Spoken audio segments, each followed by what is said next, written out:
40 years since we issued the call to resist illegitimate authority.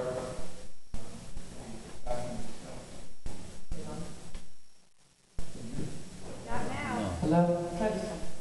One word. Better? Yeah. Okay. I won't make up any conspiracy theories. The call was mainly written by Mark Raskin, who incidentally sends his regrets that he can't be here today in Washington. I thought at the time that it was quite an appropriate and powerful document. I had some reservations about it and still do. They mainly have to do with the title. When we talk about resisting illegitimate authority, it kind of presupposes that illegitimate authority is somehow an oddity. The norm is legitimate authority, but we should really be looking at it the other way around. Authority is illegitimate. It has to prove itself, and it very rarely can. But the burden of proof is on authority, not on opposing authority. And that's true in every aspect of life. So I thought the picture was in a way skewed. And it makes sense at the time. It was a very different time than now. The idea of resisting authority was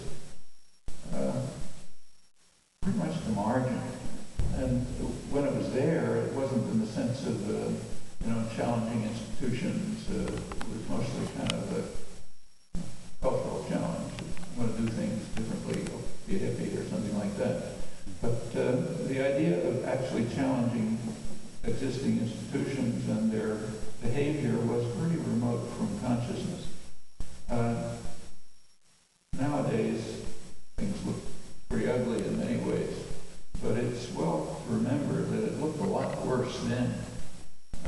1967 was after pretty much the collapse of the civil rights movement, a huge mass popular movement which was extremely effective, but ran aground when it addressed the questions of class.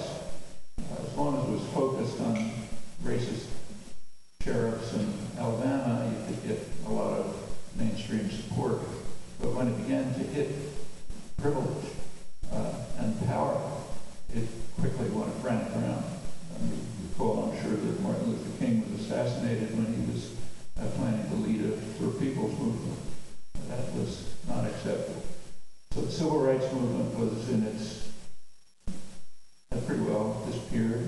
There was barely the beginnings of a feminist movement. There was no environmental movement. Issues like gay rights nobody was talking about.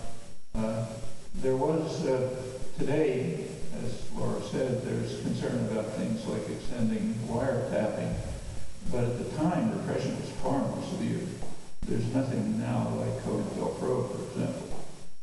A major government operation ran through 4 administrations, mainly Kennedy, Johnson, and Nixon, which was carried out by the National Political Police, the FBI, targeting just about everybody.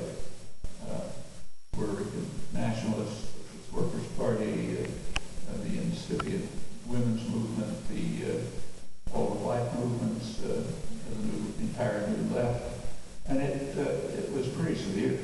One of the memorable, unfortunately unforgettable, early moments in Resist was when a couple of board members flew to Chicago in 1969 to just to be present at the funeral for Fred Hampton, the black organizer who was assassinated in a literal Gestapo-style assassination set up by the FBI and implemented by the Chicago police. Actually, I had planned to